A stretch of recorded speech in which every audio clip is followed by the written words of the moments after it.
All right, we're into the buy-sell conversations, and we've already talked about our first D, death. We've taken that one off the table. We understand that if we're a single shareholder, we still have to cover this one. If we're two shareholders, we can cover it through a cross-purchase, and if we're three or more shareholders, we have to cover it through something called an entity purchase. But what about our second D? And in this particular case, disability. This is a much different situation and one that you've got to really be careful with, because I'm not really talking about physical disabilities. For the most part, most of our jobs today as CEO execs, business owner entrepreneurs don't require a lot of physical labor. But what they do require is our brains. So what happens if we get in a car accident and mentally we become disabled and we're no longer able to participate in our business? Worse, what if it's your partner? How long are you going to make sure that you're continuing to pay their salary for their family? How are you going to protect your family in case you become disabled and make sure that you've got some way that you can capture that value for them? This is the situation that many people find themselves in, and they have not planned for it yet. And unfortunately, there isn't really a lot of insurance that you can buy other than extremely expensive insurance that covers this. So what you have to do is you have to have some kind of a contractual relationship, and you have to answer some tough questions.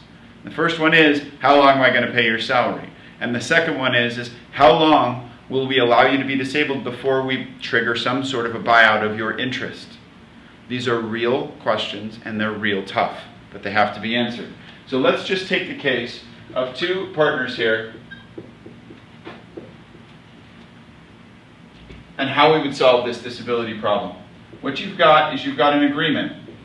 In this case, we'll call it a buy-sell, and remember, it could be inside of your operating agreement. It could be a separate standalone agreement. But what it's going to do is it's going to stipulate how long you're going to pay salaries if somebody's disabled, when you're going to trigger an actual purchase of their interest.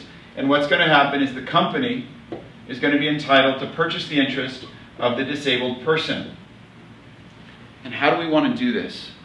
Well, my favorite way to do this is to set up a valuation formula. And I like the formula of 3 to 5 times earnings plus net equity. So that sets our valuation. Now we have our value. But wait a minute. How could we pay Johnny out $5 million tomorrow? We don't have the cash for that. So every business then has to think about a buyout provision. And my favorite buyout provision that I think works for most businesses is a 10-year buyout provision at prime. Oops, it should be a P. Prime. And that's your interest rate. 10 years at prime interest rate is fair to the family, and it also makes sure that the company can actually fund the buyout of this business. Anything shorter, and most companies can't fund it, because remember, you're funding it with after-tax profits. So if you make $1, you have to give 50 cents to the IRS and then 50 cents to the family, and you've kept your cash even.